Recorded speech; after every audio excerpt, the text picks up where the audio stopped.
City of Stevens Point Finance Committee meeting, recorded June 9, 2025. Okay, it's 6:28, and I'm going to call the meeting of the Finance Committee to order. Marcy, could we have a roll call, please? Christensen? Here. Morrow? Here. Shuda? Here. Keemer? Here. Broderick? Here. Okay, we're all here. Next item on the agenda, discussion and possible action on the authorization to apply for a WEDC Brownfield grant program for the Centerpoint Apartments Affordable Housing Project. Chris, would you like to enlighten us a little bit? Share some knowledge? Sure. As many of you know, there's some environmental contamination on the Shopko sites. Doesn't come as a surprise. The developer still has a sizable gap in the project because of the contamination and needing to address that contamination to make a housing project or any sort of development there cost-effective or feasible. So the developer, we have worked with the Wisconsin Economic Development Corporation to allow for developers to apply for the funds on the city's behalf with our support, helping promote the project in the community. And so we are requesting authorization for the developer and to apply for those funds directly so they can handle all the reporting requirements and ease some of the staff burden on reporting the grant applications, awards, and expenditures. Okay, thank you. Any questions from the committee? I would move approval of authorization for the WEDC Brownfield grant. Okay, we have a motion by Alder Keemer. Is there a second? I'll second.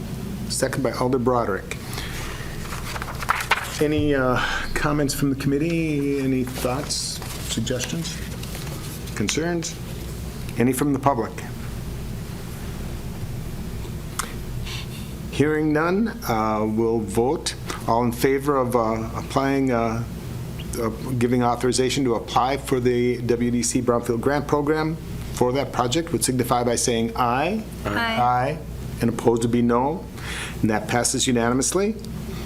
Item number 3, approval of planning and guidelines for capital projects, debt capacity, overall financial planning, and tax levy impacts. This is a follow-up from the excellent presentation that we had a chance to listen to this past month.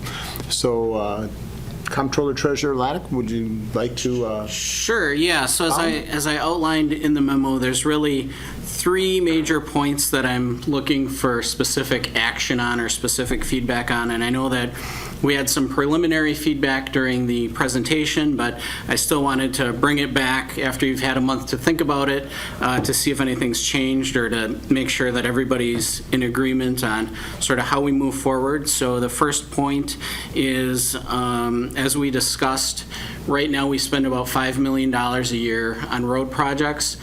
In the business 51 years, that's really not going to be feasible. The most that we can afford is about $3 million. And our initial discussion was sort of positive toward the $3 million a year, but I just wanted to make sure that we're set with that moving forward, or if we wanted to change that number, we certainly could. Also, evaluating the list of major projects. I did outline sort of the major projects that are above and beyond our normal capital budgeting process. So really there's sort of 2 components to this. There's the really large projects, and then there's also sort of the smaller projects that fit into our usual capital budget, which right now is $9 to $10 million a year. With the reduction in road projects, it would be more in the range of $7 to $8 million a year going forward. But wanted to make sure that, as you look at those lists, at that list of projects, wanted to see if there's anything that we needed to discuss further on that, or if we're good with that list. And I would also note that we can change it in the future as well if needs change. Right. So we're not stuck like glue, but it's nice to be able to plan a little bit, at least tentatively. And then the final point is splitting the tax rate impacts of City Hall across 2 years. So as we discussed, it'll be a big hit in 1 year. We could spread that across 2 years, but that will mean making the first adjustment for that for the tax bills that go out December of 2025. Okay. Mr. Mayor. One thing I wanted to point out, too, when we talk about reducing the annual projected road budget from about the $5 million that we spend now to a maximum of $3 million during the Business 51 years. Business 51 is still a road project. I know there's a lot of concerns about the conditions of our roads, especially Church and Division Street. That's why it's getting rebuilt.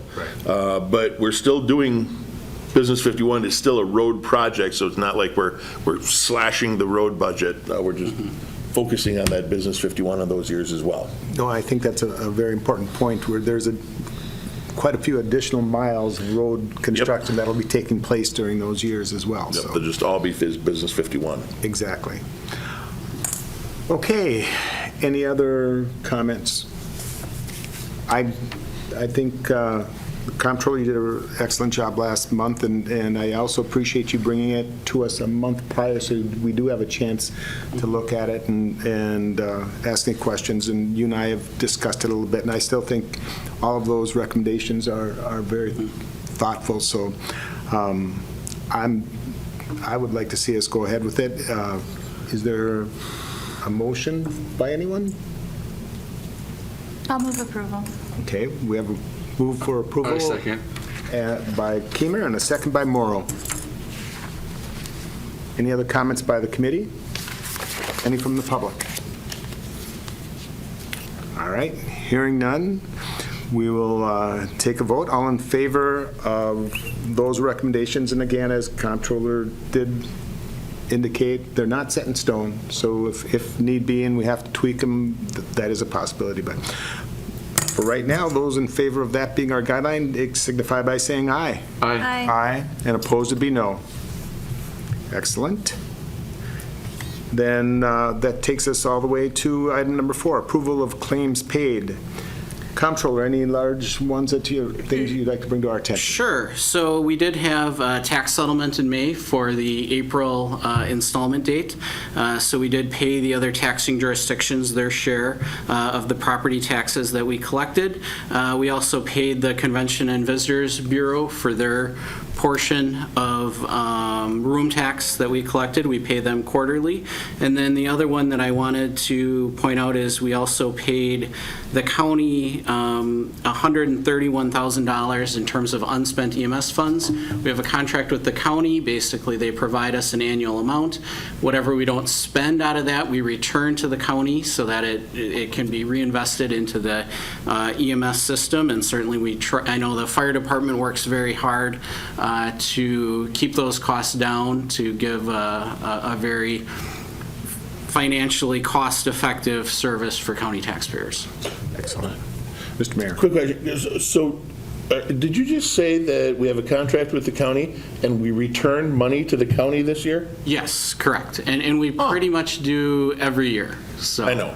I just want everybody to hear that a lot. Yeah. It just goes to show that we have a good working relationship with the county. And that contract, well, we got it renewed for a while now, but when that contract comes up, we negotiate in good faith, and we return the money that we don't use. Yes. And that money goes back into EMS. Yes. Well, Not just into the general fund. It's supposed to go back into the EMS fund. So. Excellent. Yes, you're right. We also look for the benefit of all the county taxpayers, not just. we are county taxpayers as well. Yeah, we certainly are. Yep. So, okay. Anyone from the committee have any questions on other The items? Bucco Park lights, we didn't pay 140 though of that, did we? Didn't we get that No, reimbursed that was back? fundraising. Yeah, a lot of it was fundraising. They gave it to us and then we paid that bill. Correct. Yep. We did donate, as far as the city, 50,000 of the, Correct. Money in there, Yep. If memory serves me That sounds right. correct, it was 50,000. Once again, the majority was funded The by a very majority generous was community. private citizens Yes. stepping up and donating. Okay. Any other questions? Otherwise, hearing none, we will vote to approve the claims paid. All in favor of those? I don't think we have a motion yet. Oh, I thought we did. I don't think so. Oh, is there a motion? There's a motion, so moved. Motion by Alder Morrow. Is there a second? I'll second. Second by Alder Schuda. All in favor of approving those Claims paid, signify by saying aye. Aye. Aye, and opposed would be no. And that passes unanimously. Item number 5, we will need a motion to adjourn to go into closed session pursuant to Wisconsin Statutes 19.85, 1 E, deliberating or negotiating the purchasing of public properties, the investing of public funds, or conducting other specified public business whenever competitive or bargaining reasons require a closed session on the following. And I get to scroll down. Negotiating a development agreement in Tax Incremental Financing District 11.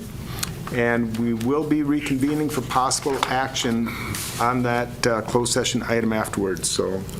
I am going to shut down the Zoom meeting. We will not reestablish the Zoom meeting. However, the recording will come on back when we reconvene into open session. Okay. We will need a motion to go in closed session. Motion to go into closed session. A motion by Alder Morrow. Is there a second? I'll second. Second by Alder Broderick. That requires a roll call vote. It does. Morrow? Yes. Aye. Shuda? Aye. Keemer? Aye. Broderick? Aye. Christensen? Aye. So we are in closed session.